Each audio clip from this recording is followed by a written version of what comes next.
नमस्कार, मी चित्तरंजन खरोले, व्यवसाय आरेशी, instructor government ITR Gadchiroli. तर आज आपण डायरेक्ट कूल रेफ्रिजरेटर यांच्या भागाचे सविस्तर वर्णन पाहू। त्याचप्रमाणे त्या ठिकाणी असलेली जी वायरिंग असते त्याची सुद्धा उपयोग आणि ती कशी केली जाते हे आपण एक एक सविस्तर पाहू। तर डायरेक्ट कूल रेफ्रिजरेटर मध्ये तुम्ही सहसा पाहता की डायरेक्ट कूल रेफ्रिजरेटरचा उपयोग कशासाठी होतो। तर डायरेक्ट कूल रेफ्रिजरेटरचा उपयोग हा खाद्यपदार्थ टिकविण्यासाठी सर्वसाधारणपणे केला जातो। आजच्या घडीला डायरेक्ट कूल रेफ्रिजरेटरचा उपयोग हा सर्वच ठिकाणी सर्वाच घरी तुम्हाला पाहायला मिळत आहे।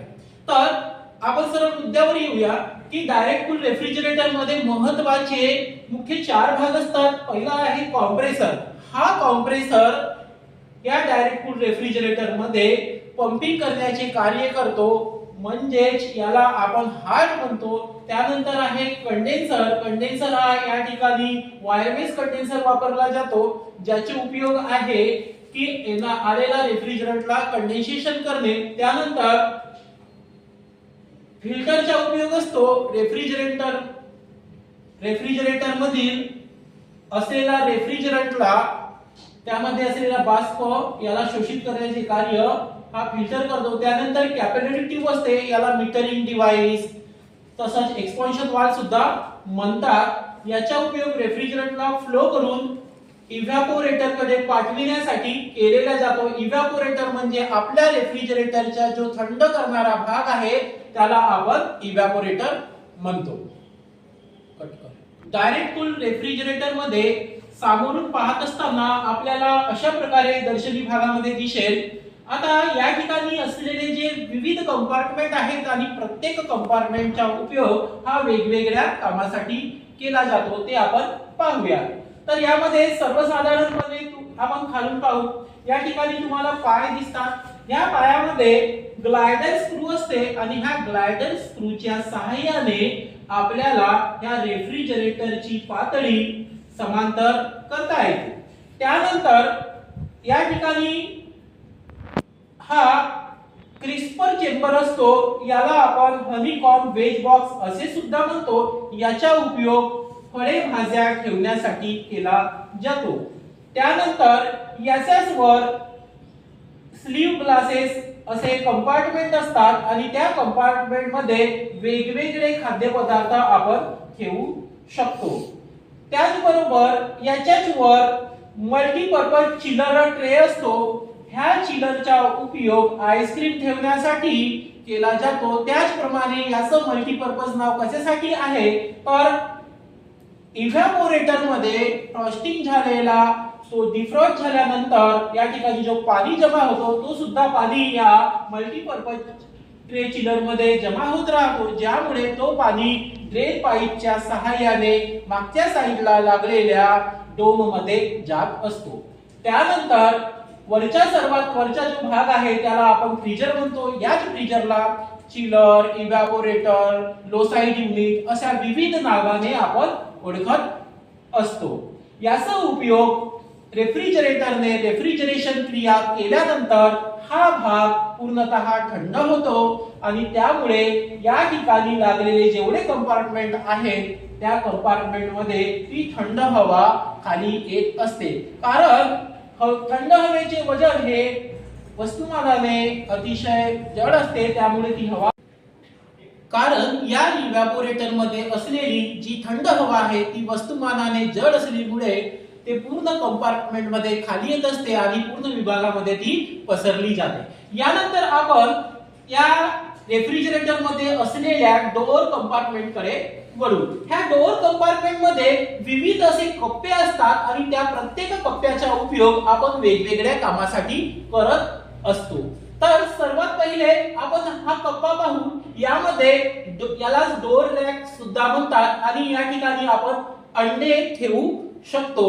त्यानंतर याच्याच खाली अजून दुसरं कंपार्टमेंट आहे, ज्यामध्ये आपण बॉटल ठेवलेले दिसतात, म्हणजे याचा वापर आपण बॉटल ठेवण्यासाठी करू शकतो। त्या व्यतिरिक्त अजून खाली एक कंपार्टमेंट आहे ज्याचा उपयोग आपण बॉटल, दूध म्हणजेच लिक्विड पदार्थ आपण या ठिकाणी ठेवण्यासाठी करू शकतो. या व्यतिरिक्त या रेफ्रिजरेटर मध्ये अजून बरेचसे भाग आहेत. त्यामध्ये पहा, या रेफ्रिजरेटर मध्ये थर्मोस्टेट असतो. हा थर्मोस्टेट या रेफ्रिजरेटर मध्ये आलेले तापमान नियंत्रित करण्याचे कार्य करत असतो. याचाच अर्थ की आपल्याला जेवढे तापमान नियंत्रित करून ठेवायचे आहे तो या थर्मोस्टेटने करता येतो. त्यानंतर यामध्ये तुम्हाला दिसत आहे की इकडे दरवाजा आहे. त्यानंतर या ठिकाणी रेफ्रिजरेटरला पूर्ण याचं कॅबिनेट आहे. या दरवाजा आणि कॅबिनेटच्या मधामध्ये तुम्हाला गास्केट दिसेल आणि ह्या गास्केटचा उपयोग आपल्याला कशासाठी केला जातो, तर बाहेरील हवा रेफ्रिजरेटरच्या आतमध्ये जाऊ नये याकरिता गास्केटचा उपयोग केला जातो. त्या व्यतिरिक्त ह्याच रेफ्रिजरेटर मध्ये डोर लॅम्प असतो. जेव्हा आपण दरवाजा उघडल्यानंतर यामध्ये ठेवलेले जे खाद्यपदार्थ आहेत ते स्पष्टपणे दिसले पाहिजे यासाठी त्या ठिकाणी लावलेल्या डोर लॅम्पचा उपयोग करतो. त्यानंतर जेव्हा आपण हा दरवाजा बंद केल्यानंतर ह्या दरवाजाला लॉक करण्यासाठी लॉकची सुद्धा व्यवस्था केलेली असते, ज्याला आपण बिजागरी असे म्हणतो. तर रेफ्रिजरेटर मध्ये आपण आता त्यामध्ये असलेले भाग आणि त्या ठिकाणी कुठे काय ठेवायचं हे बघितलं. आता रेफ्रिजरेटर हा दोन भागामध्ये विभागलेला असतो. पहिलं मेकॅनिकल भाग आणि एक इलेक्ट्रिकल भाग. तर त्याच्यामधला पहिला आपण मेकॅनिकल भाग पाहू, ज्यामध्ये कोणते कोणते भाग असतात आणि त्यांचे कार्य काय असते. तर सुरुवात करूया. तर आपल्या रेफ्रिजरेटर मध्ये तुम्ही पाहिल्यानंतर या ठिकाणी कॉम्प्रेसर, कंडेन्सर, एक्सपान्शन वाल्व, इव्हॅपोरेटर हे महत्त्वाचे भाग असतात, ज्याला आपण मेकॅनिकल भाग असे म्हणतो. तर यामध्ये जो कॉम्प्रेसर लागलेला आहे यालाच रेफ्रिजरेशन सायकलचा हृदय सुद्धा म्हणतात. त्यानंतर यामध्ये या कॉम्प्रेसरला 3 लाईन असतात, ज्यामध्ये पहिली लाईन आहे डिस्चार्ज लाईन. ही डिस्चार्ज लाईन कंडेन्सर कडे जाते. दुसरी लाईन आहे इव्हॅपोरेटर कडे जाते, जिला आपण सक्शन लाईन म्हणतो. आणि तिसरी जी लाईन असते ती असते प्रोसेस लाईन, जिच्या सहाय्याने आपण रेफ्रिजरेटर खराब झाला तर त्यावेळेस गॅस चार्जिंग करणे, व्हॅक्युमिंग करण्यासाठी उपयोग करतो. त्यानंतर या कॉम्प्रेसर मधून जी डिस्चार्ज लाईन जात आहे त्यानंतर या ठिकाणी कंडेन्सर मिळतो. या कंडेन्सरचा या ठिकाणी प्रकार म्हणजे वायर बेस कंडेन्सरचा सर्वसाधारणपणे उपयोग केला जातो. त्याचप्रमाणे या ठिकाणी लागलेला जो कॉम्प्रेसर आहे याला सील्ड हर्मेटिक रेसिप्रोकेटिंग कॉम्प्रेसर असे म्हणतात, कारण हा डोम मध्ये मोटार आणि कॉम्प्रेसर एका ठिकाणी सीलबंद असतात, म्हणून त्याला सील्ड हर्मेटिक कॉम्प्रेसर असे म्हणतात. त्यानंतर यामधून डिस्चार्ज लाईन मधून आलेला त्यानंतर जुळलेला कंडेन्सर आहे. हा कंडेन्सर रेफ्रिजरंटला कंडेन्सेशन करण्यासाठी करतो. त्यानंतर या ठिकाणी एक्सपान्शन वाल्व मधून रेफ्रिजरेटर मध्ये कॅपिलरी ट्यूबचा उपयोग करतात. त्यानंतर एक्सपान्शन वाल्व आहे. हा एक्सपान्शन वाल्व रेफ्रिजरंटला फ्लो करण्याचे कार्य करतो. म्हणजेच इव्हॅपोरेटरला जेव्हा रेफ्रिजरंट जातो तर यामध्ये लिक्विड असलेला रेफ्रिजरंट त्याचा फ्लो तयार करून बाष्पामध्ये रूपांतरित करण्याचे कार्य यामध्ये इव्हॅपोरेटर करत असतो. आणि हा इव्हॅपोरेटर या ठिकाणी म्हणजेच रेफ्रिजरेटर मध्ये ठेवलेले जे खाद्यपदार्थ आहेत त्यांची उष्णता शोषून घेऊन तो भाग थंड करण्याचे कार्य हा इव्हॅपोरेटर करतो. सर्वसाधारणपणे रेफ्रिजरेटर मध्ये जो इव्हॅपोरेटर आपण वापरतो तो प्लेट टाइप प्रकारचा असतो. हे झाले आपले मेकॅनिकल भाग. आणि मेकॅनिकल भागाची जोडणी करत असताना कॉम्प्रेसरची डिस्चार्ज लाईन कंडेन्सरच्या इनलेटला, कंडेन्सरच्या आउटलेट एक्सपान्शन वाल्वच्या इनलेटला, एक्सपान्शन वाल्वच्या आउटलेट इव्हॅपोरेटरच्या इनलेटला आणि इव्हॅपोरेटरच्या आउटलेट कॉम्प्रेसरच्या सक्शन लाईनला जोडलेला असतो. अशा प्रकारे ही रेफ्रिजरेशन मध्ये म्हणजेच रेफ्रिजरेटर मध्ये मेकॅनिकल सिस्टीम लागलेली असते. यानंतर आपण इलेक्ट्रिकल भाग पाहूया आणि त्यांची जोडणी कशा प्रकारे केली जाते आणि प्रत्येक इलेक्ट्रिकल भागाचं कशा प्रकारे वर्णन करता येईल ते आपण समोर पाहूया.